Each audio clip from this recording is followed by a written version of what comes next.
Welcome back in mathematics classes.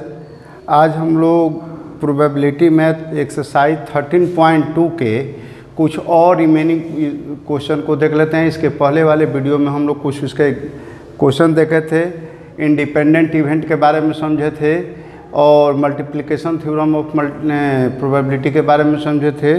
तो यहाँ कुछ और सिलेक्टेड क्वेश्चंस हैं जिसको हम लोग थोड़ा सा हिंट ले लेते हैं, समझ लेते हैं। एक आध क्वेश्चन है जैसे 4, 5 तो आप आराम से बना सकते हैं। 5 में 4 बनाए भी थे। 5 में भी वैसे एक die mark 1, 2, 3 in red and 4, 5, 6 in green is tossed. Let A be the event the number is even and B be the event that the number is red. Are A and B independent. तो पहले sample space बना लीजिए। जैसे 1, 2, 3 है red पर, तो R1, R2, R3 लिख सकते हैं। और फिर ग्रीन में है आपका 4, 5, 6, तो G4, G5, G6 लिख सकते हैं। इसके बाद आराम से दोनों का अलग अलग A और B निकालिए। फिर अगर दोनों का इंटरसेक्शन दोनों के प्रोडक्ट के बराबर होता है, यानी probability of A intersection B equals to probability of A into probability of B होता है, तो इंडिपेंडेंट होंगे, अदरवाइज डिपेंडेंट होंगे। तो वैसे निकाल सकते हैं। आपका 6 में भी सेम वही चीज़ है कि let E and F be events with PE दिया हुआ है, PF दिया है, इंटरसेक्शन दिया है। पूछ रहा है कि क्या इंडिपेंडेंट है, तो दोनों का E और F का प्रोडक्ट निकाल करके प्रोबेबिलिटी का देखिए। अगर इंटरसेक्शन के प्रोबेबिलिटी के बराबर होता है तो होगा, नहीं होता है तो नहीं होगा। एक वर्ड प्रॉब्लम जो है इसमें हम 7 नंबर थोड़ा सा समझाने के लिए देखे हैं। 7 समझा रहे हैं, उसके बाद 9 और 10 समझा रहे हैं। तो देखिए 7 में कह रहा है कि given that events A and B are such that probability of A equals to 1/2, probability of A union B equals to 3/5 and probability of B equals to P, small p है, तो find p if they are mutually exclusive independent. दो बातें आ गई। तो एक बार इसको mutually exclusive लेकर के बनाना है और एक बार इंडिपेंडेंट लेकर के बनाना है। यूनियन का दिया हुआ है, ए का दिया हुआ है, बी को पी माना हुआ है। तो देखिए पहले तो गिवन लिख लिए कि given P A equals to 1/2 है, P A union B equals to 3/5 है, P B equals to P दिया हुआ है। अब है कि if A and B are mutually exclusive, तो जब म्यूचुअली एक्सक्लूसिव होती हैं तो दोनों का इंटरसेक्शन 5 होता है, इसलिए उनका इंटरसेक्शन का नंबर या उनकी प्रोबेबिलिटी 0 होगी। तो वही हम लोग लिख देंगे number of A intersection B equals to 0, therefore probability of A intersection B equals to be 0 हो जाएगी, क्योंकि number of A intersection B को नंबर ऑफ ए से डिवाइड करेंगे तो 0 आएगा। अब ये रूल तो जनरल है कि probability of A union B equals to probability of A plus probability of B minus probability of A intersection B. Value put कीजिए। ये 3/5 है, इसका 1/2 है, इसका p है, और माइनस म्यूचुअली एक्सक्लूसिव है तो 0 हो गया यहाँ पर। अब इसको सिंपल किए तो 3/5 पर माइनस 1/2 इक्वल्स टू p हो गया। आप p को वैल्यू निकालेंगे तो 1/10 हो गया। यानी जब ये म्यूचुअली एक्सक्लूसिव हैं तो p का वैल्यू 1/10 होगा। अब दूसरा दिया है कि इंडिपेंडेंट। तो सेकंड केस में देखते हैं कि if a and b are independent then P A intersection B का मतलब क्या होता है, P A into P B. तो 1/2 इंटू पी यानी p/2 हम लिख लिए। तो अब इंटर यूनियन का होगा कि P A union B equals to P A plus P B या minus P A intersection B. तो पी ए यूनियन बी का वैल्यू 3/5, पी ए का वैल्यू 1/2, पी बी का वैल्यू p और माइनस ए इंटरसेक्शन बी का value p/2 आया हुआ है। तो p में से p/2 घटाएंगे तो क्या होगा, p/2 ही बचेगा। तो यानी 3/5 इक्वल्स टू 1/2 और प्लस p/2। इसको इधर लेकर के आएंगे तो 1/2 ऊपर भी निकाले हुए थे, 1/10, तो इसका 1/10 इक्वल्स टू p/2 आ गया, यानी p का वैल्यू 2/10 आया। कटा दिए तो 1/5 आ गया, यानी p का वैल्यू 1/5। तो हम लोग क्या देखें कि सेम कंडीशन में अगर इवेंट को म्यूचुअली एक्सक्लूसिव माना जाएगा तो वहाँ पर स्मॉल p का वैल्यू 1/10 आएगा। अगर उसी को इंडिपेंडेंट माना जाएगा तो वहाँ पर उसका वैल्यू 1/5 आएगा। अब नेक्स्ट क्वेश्चन है एक 9 नंबर क्वेश्चन है। पहले 9 नंबर में कह रहा है 8 आपका उसी तरह से बाई का इंटरसेक्शन का जो दिया हुआ है सारा कुछ जनरल फार्मूला से बना सकते हैं। 9 में है कि if A and B are two events such that probability of A equals to 1/4, probability of B equals to 1/2 and probability of A intersection B equal to 1/8। यहाँ तक कोई दिक्कत नहीं था। अब यहाँ पर जोड़ दिया कि find probability of not A and not be, यही नया चीज़ हो गया। तो देखिए हम लोग क्या करेंगे, सबसे पहले कि पहले तो जो दिया है लिख लिए, probability of A, probability of B, probability of A intersection B. तो यूनियन पहले निकाल लेते हैं। तो यूनियन निकालेंगे तो P A plus P B minus P A intersection B होता है। इसका वैल्यू 1/4 है, इसका 1/2 है, माइनस इसका 1/8 है। आप सिंप्लीफाई करेंगे तो 5/8 आएगा। तो यूनियन का वैल्यू 5/8 आ गया। अब हमको यहाँ पर देखना है कि लिखा हुआ है कि probability of not A and not be. तो सिंबल में पहले कैसे लिखेंगे, चूँकि डायरेक्ट वो सेंटेंस में लिखने पर उतना क्लियर नहीं पाएगा, सिंबल में लिखना पड़ेगा, क्योंकि फार्मूला आप सिंबल में याद किए हुए हैं। तो पी नॉट ए का मतलब कि ए डैश, एंड है इंटरसेक्शन नॉट बी यानी बी डैश। तो अब हमारा क्या मिला कि probability of A dash intersection B dash. तो A dash intersection B dash जो दोनों पर अलग अलग इंटरसेक्शन होता है, तो आप पढ़े हुए हैं डिमार्गन लॉ के अनुसार कि A union B the whole dash equals to A dash intersection B dash, और A intersection B the whole dash equals to A dash union B dash. तो यहाँ पर आया हुआ है हमारा कि A dash intersection B dash, तो इसके जगह पर हम लिख सकते हैं कि A union B the whole dash. तो probability of A union B the whole dash हो गया। तो यानी अभी जब डैश आ गया तो हम इसको लिख सकते हैं कि 1 minus probability of A union B. तो 1 माइनस ए यूनियन बी का वैल्यू क्या आया है हमारा 5/8 आया है। तो 1 में से 5/8 माइनस करेंगे तो हमारा क्या हो गया 3/8 हो गया। अब तो यही हमारा आंसर हो गया। इसी तरीके से सेकंड में कह रहा है कि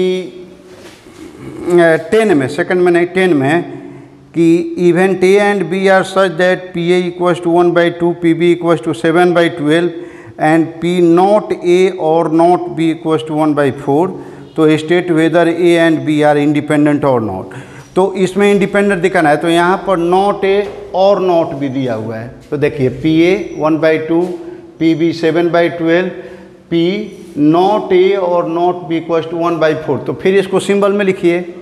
तो पी ए नॉट और है तो यूनियन, और फिर नॉट बी यानी बी डैश। तो इसका 1/4 है, तो हम इसको लिख सकते हैं, दोनों को जब मिलाएंगे एक साथ तो कि P A intersection B the whole dash और इक्वल्स टू 1/4 है, तो इसको हम लिख सकते हैं कि 1 minus P A intersection B equals to 1/4, क्योंकि डैश का मतलब होता है कि नॉट में से उसका एस प्रोबेबिलिटी माइनस किया जाए। तो 1 minus P A intersection B equals to 1/4 हो गया। तो अब पी ए इंटरसेक्शन बी का वैल्यू कितना होगा, ये इधर लेकर जाएंगे तो प्लस हो जाएगा, तो 1 में से इसको माइनस करना पड़ेगा, यानी 1 माइनस 1/4 तो 3/4 हो गया। अब देखिए जब ए इंटरसेक्शन बी निकाल लिए तब इंडिपेंडेंट की बात है। तो इंडिपेंडेंट में आप जान रहे हैं कि दो चीज़ों की जरूरत पड़ती है, उनके इंटरसेक्शन अलग अलग। तो अलग अलग प्रोबेबिलिटी आपको दिया हुआ है, तो इसको मल्टीप्लाई कीजिए P A into P B. तो 1/2 इंटू 7/2 तो 7/24 आया। इंटरसेक्शन निकाले हैं तो आपका आया है 3/4। तो ये इंटरसेक्शन इसके बराबर नहीं हुआ, तो हमने लिख दिया कि नॉट इक्वल्स टू 3/4। तो इसका मतलब क्या हुआ कि इंटरसेक्शन जो है वो P A and P B के प्रोबेबिलिटी के बराबर नहीं है, यानी P A intersection B, A intersection B की probability not equal to P A into P B, यानी ए की प्रोबेबिलिटी और बी की प्रोबेबिलिटी के प्रोडक्ट के बराबर नहीं है। तो इसका मतलब क्या हुआ कि ए और बी आपके इंडिपेंडेंट इवेंट नहीं हुए। इसी तरीके से और भी कुछ क्वेश्चन हैं, जैसे given 2 independent events A and B दिया हुआ है, पी ए पी बी का वैल्यू दिया हुआ है, कहीं नॉट निकालना है को और निकालना है, तो सारा सिंबल समझ चुके हैं तो आप निकालिएगा। सेट का सिंबल यूज किया जा रहा है इसमें। अच्छा, इसके बाद ये डाई टॉस थ्राइस, तो 3 बार थ्राई कीजिए, सैंपल स्पेस लिखिए, अब find the probability of getting eight odd number at least 1। तो ऑड नंबर एट लीस्ट 1 में कम से कम एक ऑड नंबर वाला चाहिए आपको, तो निकाल करके देखिएगा, इसको ट्राई कीजिएगा बनाने के लिए।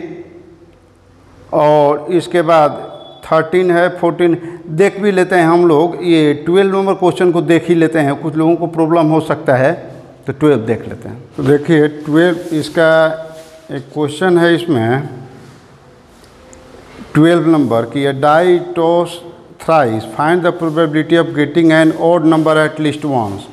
तो देखिए एट लीस्ट वन की बात जब कर रहा है तो सबसे पहले है कि हमको कम से कम एक होना है, तो इसका सीधा सा मीनिंग है कि अगर कोई भी ऑड नहीं हो, यानी ऑल ऑड को वन में से माइनस कर देंगे तो उसका निगेटिव निकल जाएगा।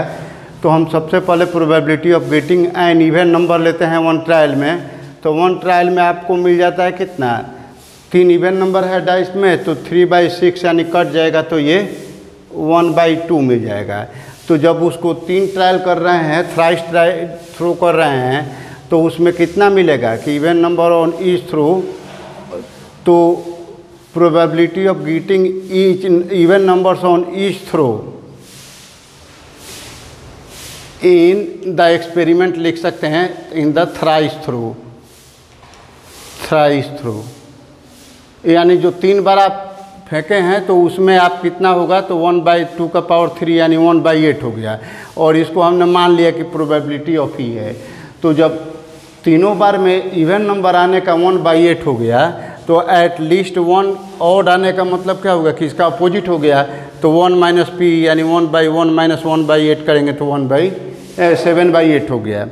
इसके बाद ये 30 नंबर क्वेश्चन है आपका, सेम उसी टाइप से आपको बनाना है, आराम से बना सकते हैं। इसमें the 2 balls are drawn at random with replacement from a box containing 10 black and 8 red balls.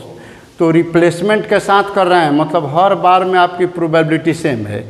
तो जब 8 रेड हैं और 10 ब्लैक है तो ब्लैक टोटल हो गया 18, तो पीबी हो जाएगा, ब्लैक की प्रोबेबिलिटी हो जाएगी 10/18 और रेड की प्रोबेबिलिटी हो जाएगी 8/18। और इसके बाद कह रहा है कि सब इंडिपेंडेंट है, तो बोथ बॉल आर रेड। तो बोथ बॉल रेड मतलब PR इंटू PR, मतलब probability of red into probability of red. तो 8/18 इंटू 8/18 करेंगे, जितना आएगा होगा। वैसे ही first ball is black and second is red, तो फर्स्ट में प्रोबेबिलिटी ब्लैक की मैंने PB या इंटू PR मल्टीप्लाई करते जाना है, जिसका जिसका कहा जा रहा है हो जाएगा। 14 में कह रहा है कि अच्छा थर्ड में कह रहा है कि one of them is black and the other is red. तो पहला ब्लैक है, रेड दूसरा एक बार, और एक बार दूसरा पहला रेड है दूसरा ब्लैक, 2 बार करना होगा, यानी सेकंड वाले का डबल होगा, 2 टाइम्स होगा। 14 में कह रहा है कि probability of solving a specific problem independently by A and B are 1/2 and 1/3 respectively. If both try to solve the problem independently find the probability that the problem is solved. तो solve होगा तो independently है, तो देखिए PA और PB का value दिया गया है। इंटरसेक्शन है तो इंडिपेंडेंटली काम कर रहे हैं, तो सीधा इंटरसेक्शन का मतलब PA इंटू PB हो गया, यानी 1/2 इंटू 1/3 तो 1/6 हो गया। तो यूनियन इसका कितना हो जाएगा, फार्मूला पर PA + PB या -PA इंटरसेक्शन B सबका वैल्यू पुट किए, सॉल्व करिए तो आपका 4/6 आया, यानी कटा देंगे तो ये 2 हो जाएगा, ये कटाएंगे तो 3 हो जाएगा, 2/3 हो गया। और दूसरे बार में कह रहा है कि exactly one of them solves the problem, यानी पहला सॉल्व करेगा दूसरा नहीं करेगा, या फिर पहला नहीं करेगा दूसरा करेगा। तो इसमें नोट की भी ज़रूरत पड़ेगी। तो आप लिख लिए कि PA = 1/2, PB = 1/3, PA' = 1/2 और PB' माइनस कर लेंगे 1 में से, तो 2/3 हो गया। तो अब कह रहा है कि probability of exactly one of them solve the problem means A करेगा अब B नहीं करेगा, या फिर A नहीं करेगा और B करेगा, दोनों को ऐड करना पड़ेगा। तो probability of A intersection not B माने B' plus probability of not A यानी A' इंटरसेक्शन B। तो इंडिपेंडेंट है सब, तो PA into PB' plus PB A' into PB। अब जो वैल्यू है A का और A' का B का भी कीजिएगा, तो यहाँ 1/2 इंटू 2/3 कटा भी सकते हैं आप 1/1, और ये हो गया आपका 1/2 इंटू 1/3, तो ये कटा भी सकते हैं, या नहीं भी कटाएंगे, कटा करके भी आप लिख सकते हैं यहाँ पर कि जैसे 1/3 प्लस 1/6 हुआ। तो यहाँ पर LCM निकाल लिए, तो ये 2 + 1 कट गया, तो आपका 1/2 आ गया आंसर। अब इसी तरीके से 16 नंबर एक क्वेश्चन है जिसको हम लोग देख लेते हैं, इसके बाद एक्सरसाइज लास्ट हो जाएगा कि in a hostel 60% of student read Hindi newspaper and 40% read English newspaper. Hindi वाले को एच लिख रहे हैं, इंग्लिश वाले को ही, तो एच का दिया है 60%, यानी 60/100 बोलेंगे तो 0.6 हो जाएगा।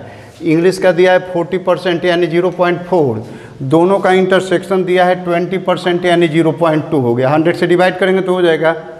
अब यूनियन पहले निकाल लीजिए, तो यूनियन आपका निकालेंगे फार्मूला पर पुट करके, तो 0.6 प्लस 0.4 माइनस 0.2 यानी 0.8 हो जाएगा।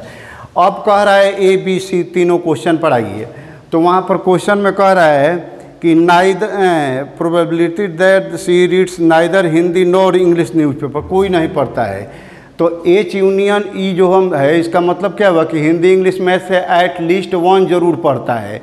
तो हमको कह रहा है कि कोई नहीं पढ़ता है, तो 1 में से माइनस कर देंगे तो हो जाएगा। तो यानी 1 माइनस से 0.8 माइनस कर दिए तो 0.2, चाहे उसको कटाएंगे तो 2.5 आ जाएगा, तो हो गया आंसर। फिर दूसरा में कह रहा है कि if she reads Hindi newspaper, यानी गिवन कंडीशन हो गया हिंदी, तो find the probability that she read English newspaper, यानी ई की प्रोबेबिलिटी निकालनी है जबकि हिंदी गिवन है, तो मतलब PE/H हो गया। फार्मूला पर आप कंडीशनल प्रोबेबिलिटी के बैठा करके कटाएंगे तो 1/3 हो गया। फिर दूसरे में कह रहा है, तीसरे में कि if she reads English newspaper, यानी गिवन है कि इंग्लिश न्यूज़पेपर पढ़ रही है तो हिंदी की प्रोबेबिलिटी क्या है, यानी H/E निकालना है। फिर वही फार्मूला में फिट कर दिए तो ये आपका 1/2 हो गया। तो पहले का आंसर आया 1/5, दूसरे का 1/3, तीसरे का 1/2। तो इस तरीके से हम बहुत सारे प्रॉब्लम बना करके आज इस एक्सरसाइज के 13.2 के सेकंड पार्ट हम इसको बोलेंगे। तो सेकंड पार्ट में हमने सारे क्वेश्चन को, इम्पोर्टेंट जो क्वेश्चन थे डिस्कस कर लिए, बाकी जो सिंपल क्वेश्चन है बना लीजिएगा। अदर साइड से भी क्वेश्चन बना सकते हैं, बहुत ज़्यादा इसमें टेढ़ा कुछ था नहीं।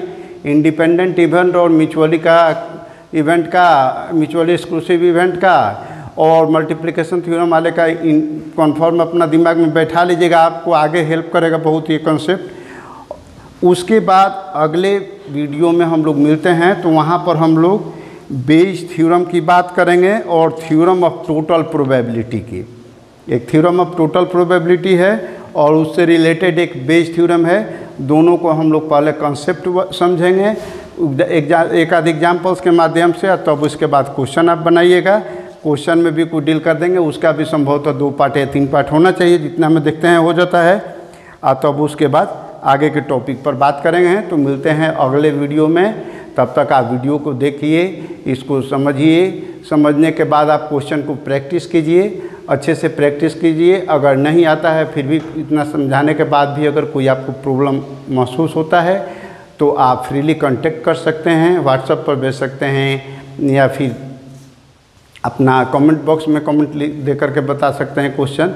लेकिन मैं समझता हूं कि अगर आप वीडियो को अच्छे से थोड़ी बिना स्किपिंग किए हुए देखिएगा तो आप आराम से बना लीजिएगा। तो आप इसको बना लीजिए। फिर मिलते हैं अगले वीडियो में टोटल प्रोबेबिलिटी थ्योरम और बेज थ्योरम के साथ। Thank you, best of luck.